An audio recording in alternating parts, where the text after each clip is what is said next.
Hi everyone, I'm Dawn. Thank you for joining me today on my channel. Today we're going to go over how to assemble this new tree quilt block, all done on your embroidery machine. And if you look at it, it kind of looks like paper piecing, and it is done all on your embroidery machine, and you can see all these pretty points that are just absolutely perfect. So if you're new to my channel, welcome. Please click that subscribe button and the bell to be notified when I upload new content. Also, if you would please click that like button so I know you like my content, and YouTube will continue showing you more. Also, share it with all your quilting and sewing buddies. I would really appreciate it. If you're a subscriber, welcome back. Thank you so much for being here. All of you subscribers and all of you watchers are the reason why I'm here, and also it helps my channel to keep growing, so thank you. So let's get into how to make this quilt block on your embroidery machine.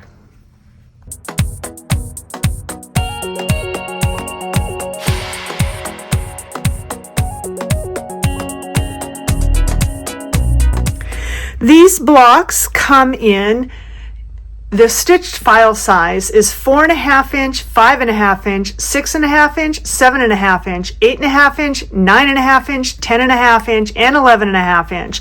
So that when you assemble them into your finished project, you will have a finished quilt block size of 4 inch, 5 inch, 6 inch, 7 inch, 8 inch, 9 inch, 10 inch, and 11 inch. So there's 8 sizes of these blocks, and it will be for whatever project that you need.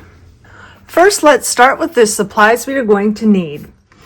First, you're going to need a lightweight tearaway stabilizer. I love this one from OESD because it is super lightweight, and what we're stitching is not really dense stitching, so this super lightweight stabilizer tearaway is great for when at the end, when we are finished stitching, we can just remove the stabilizer from the back.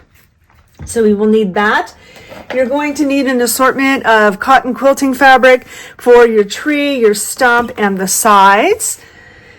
You're going to need a rotary cutter. I love this Femore one because it has a ball bearing in it, and so it's super smooth. I will have these links down below for you. Also, a magnet, a ruler, a quilting ruler. I love this one. The Sew Tights has a 1/4 inch over here and then a 1/2 inch markings, so you can see where you're cutting. A stiletto or something to hold down the fabric after you've flipped it on the design and you're holding the fabric down so that your fingers are not in the way. I love this one because it has a super flat area here, and I can hold it on the hoop and hold the fabric out of the way, and I'm not worried about my fingers. Some spray starch, which is great for prepping your fabrics so that they're nice and crisp, and you're not going to get a lot of stretching on the bias. You can also use a temporary adhesive glue stick, and we'll talk about that as we get to flipping the pieces. You're going to want to have a mini iron. I like to, after I flip my fabric, I like to press it so it's nice and flat and smooth. And then you are going to need your templates for cutting the fabrics. So with all of our quilting designs, we have 3 ways for you to be able to cut the fabric. The first one is you can print out this PDF, and you want to make sure when you print it out that you print it out at 100%, and that way you can confirm that this box here is 1 inch. So when you go ahead and print it and you measure it, you can see that this box is 1 inch. Therefore, you'll know all of these pieces are going to be the correct dimensions that you need for cutting the pieces. The other thing you can do too is we include stitchable die lines. And so you're going to have multiple die lines because of the fact that when you're stitching a design, so the one that we're going to stitch today is the 4.5 inch design. Well, that's not going to fit in the 4-inch hoop, right? It's going to have to fit in the 5x7 hoop. So these die lines are sized to be able to fit in the hoops that you will be most likely using to stitch out the block that you're stitching. So this is not on tearaway, this is on a medium weight cutaway. And so what you can do is you can stitch these out and then you can cut around the stitching and you will know that these are the shapes that you need. So what you can also do is take this printable here and you can write down the numbers. So you can get a Sharpie and write number 10 on here, number 9 on here. These two are 2 and 3, and then this is the trunk, which is number 1. So you can do that for all the shapes, and then you will know that they're right side up, and you'll place them on top of the fabric you're cutting, and you'll have them marked and be able to use them over and over again. The third way we give you is the SVG file that you can use with your cutting machine. Whatever cutting machine you have, you can load the SVG file into your machine and then place your fabric and cut your fabric. So that's another way. So that's the third way, the third template you have for being able to know exactly how to cut the pieces of fabric for the corresponding pieces that you will be stitching. One other thing that I really like to do too is I like to take what's like a piece of foam core or poster board with the foam in the middle that has a bit of stability to it, and take some batting and wrap it around the batting and glue it to the back. And then I have all my pieces cut out here, laid out just like this, and I have them numbered so I know exactly when I get to the machine which one I'm doing in what order and where they go for the design. And you can also see the layout here as well. So we'll have this one as 1, 2, 3, 4, 5, 6, 7, 8, 9, 10. And all of them are laid out this way. So when I get to my machine, I load my hoop, I sit down, and I start stitching. So I hoop this stabilizer, and the first thing that's going to stitch is going to be the placement stitch. And I will show you that. The first step stitched, and this is the placement stitch. Now we're going to take piece 1, which is the tree trunk, and this is the only piece that is going to be right side up. So I'm going to place it around this stitching here, and it's going to be fit within this line here, but it's going to extend past this. So it will be lined up with this line here and the 2 vertical lines, and it will be lined up with this bottom line here. So place that right there. And I'm going to tack that down. Okay, so we have tacked down the tree stump. And like I mentioned, that fabric is right side up. Now we're going to take piece 2 and we are going to place it about 1/4 of an inch to the left of this stitching.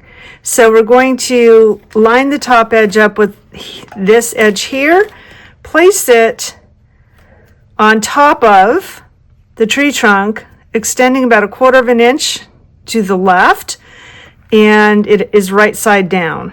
And I'm going to go tack that down. I have tacked down piece 2. Now I'm going to flip it right side up, and this is where I like to press really nicely in the hoop. So I have a pressing mat under my mat here, my hoop and stabilizer. So now I've flipped it right side up, and now I'm going to go tack this piece down. Piece 2 is now tacked down. So we're going to take piece number 3. We're going to take it and put it right side down, again extending 1/4 of an inch, and we're going to line it up with this top line here and stitch that. Piece 3 was tacked down. Now I'm going to flip it right side up, take my iron, press it, and now I will tack down piece 3. Piece 3 was tacked down. Now we will take piece 4, and it is going to be right side down, extending about 1/4 of an inch above. You could do less if you want. But make sure it's centered between these vertical lines here. Okay, so now I've placed it and I'm going to tack it down. Piece 4 is tacked down. Now I'm going to flip it and I'm going to press. Sometimes you may need to turn the hoop a little bit to get a nice good press. I love the light on this. And it's a great size to fit in the hoop. So now the next thing is going to be the tack down for piece number 4. Piece 4 was tacked down. Now we are going to take piece 5 and we are going to flip it right side down.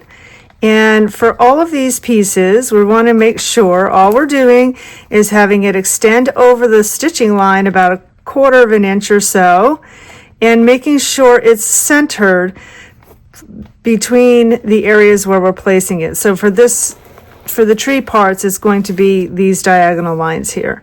So now that I've placed that, I'll tack it down. Piece 5 was tacked down. Now we're going to flip it and press.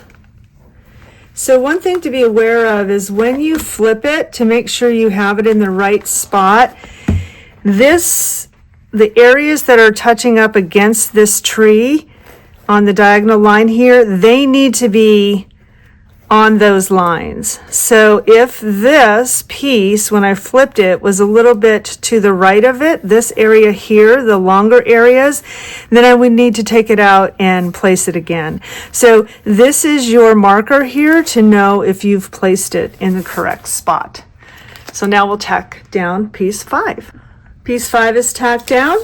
Now we take piece 6, turn it right side over, and place it again 1/4 inch or even a little bit less, but you want to make sure it's caught within the stitching, balanced between these two lines, and we'll tack it down. Piece 6 is now tacked down. I'm going to flip it and press it.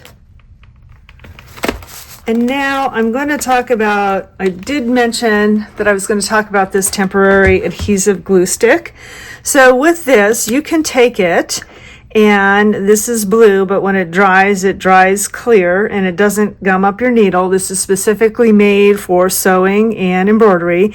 And you can take it and do a little bit of glue onto the back side if you want, just like that, and then place it down so it holds the fabric onto the stabilizer for you, and then when you go ahead and you stitch it, it's going to be holding it down nicely in place. So that's another option if you want to make sure that the fabric is going to stay flat and smooth while you tack it down. So now we're going to tack down piece 6. Piece 6 is tacked down. Now we're going to take piece 7. I'm going to turn it right side down. Again, placed 1/4 inch above the stitching with the raw edge, balanced between the lines, and now stitch it down. Repeating, we stitched it, we flip it. Now, do you see this? This is perfect to show you.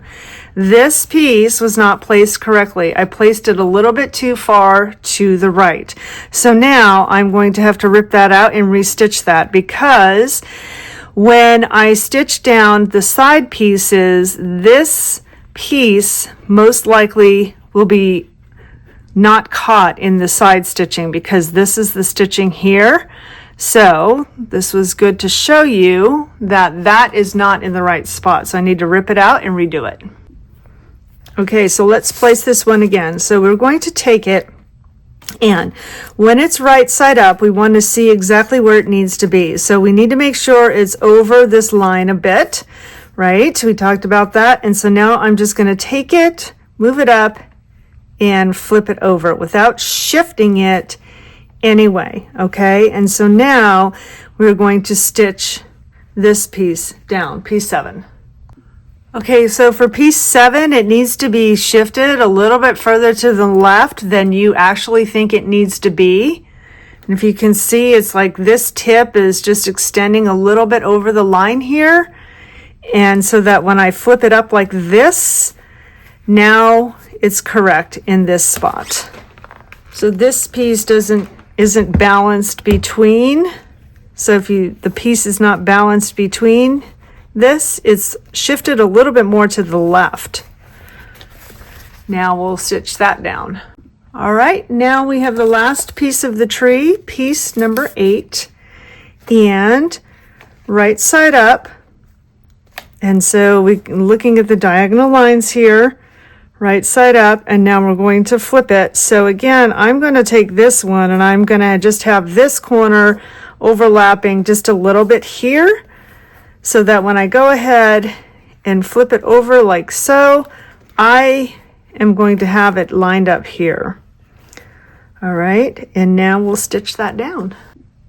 Piece number 8 stitched down. Now we're going to flip it, and you can see how it is lined up on these sides. And you also want it extending past this line, because we want to have the finished block be larger than 4 inches. So this outside edge here is 4.5 inches, and that is on purpose so that when you trim it down and you end up assembling these blocks into whatever project you're going to be using them in, you will have a 4.5 inch block, and then when you stitch it, you will be stitching just to the inside of these lines here and making your finished project. So the tree is now complete. The next things to put on are the sides, number 9 and number 10. But if you can see, there's these little dog ears here, and if you want to, you can trim those off, especially if you're using like a white fabric or something that's lighter than your tree. You might want to trim off these little extra pieces here. It's not necessary, they'll be lost in there, but if you decide that you want those not to be showing, now is the time to trim those up. So now we'll take piece number 9, and it's going to be like this. So we need to flip it, put it on the angle. And again, I'm going to make sure that this edge here is overlapping a little bit, but it's not completely balanced between these edges here. It is a little bit shifted to the top, so that when we go ahead and we flip like this, it will be in the spot we need it to be. All right, so right side down, and we'll go tack this down. One thing I did forget to mention is that this diagonal line here is the line that you need now to be able to be placing the raw edge against or close to. So now that we tack down piece number 9, we're going to flip it. And again, we want to make sure that we're close to or overlapping, extending past the outside stitching as well. Okay, because that's our 1/2 inch mark for each of the sizes of the blocks. So now we'll stitch number 9 down. We are now on the final piece, number 10. And again, we take it, so we take it and we place it right side down. And this corner is overlapping that line a little bit. This corner is overlapping a bit more, but we want to make sure we're overlapping the stitching about 1/4 inch. And now we're going to go tack that down. Number 10 is tacked down. I'm going to flip it and press it. You can also glue it so it stays. And now we will do the final step of tacking down piece number 10. There we have completed stitching all of the block down. Now we can take it out of the hoop and square it up. All right, we will now clean it up. So we can remove it from the hoop.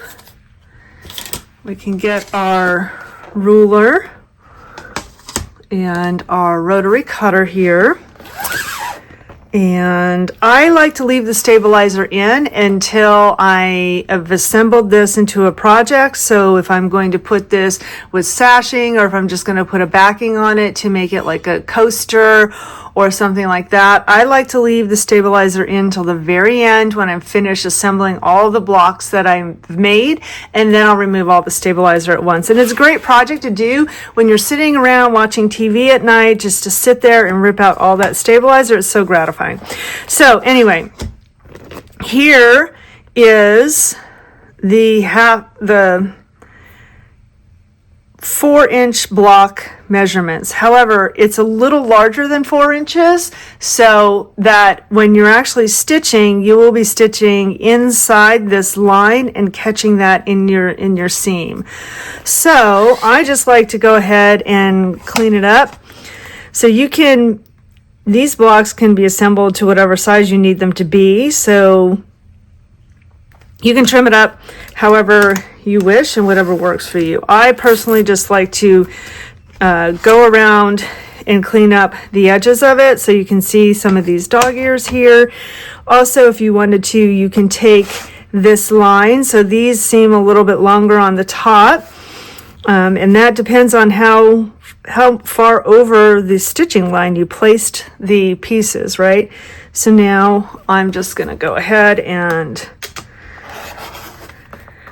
trim off all those little dog ears and stuff. So you see with this piece here, it was placed a little further towards the center, and so when I flipped it, there's not a whole lot here that's on this edge. That's okay. If you want to do a good 1/4 inch, you can do a good 1/4 inch. You could do less. It's all in how you're used to assembling blocks. Well, there you go. That's how simple and easy it is to assemble these quilt blocks on your embroidery machine, all done in the hoop, and you have these perfect, beautiful points. So I'd love to know in the comments what you think. Have you tried quilting with your embroidery machine? Have you tried making quilt blocks? What other quilt blocks do you want me to create for you? I love doing this. It's so much fun.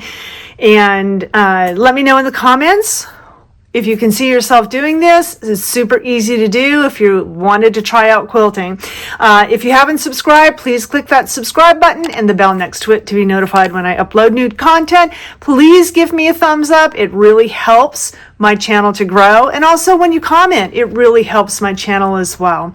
So until I see you on the next video, please make your life creative. Bye for now.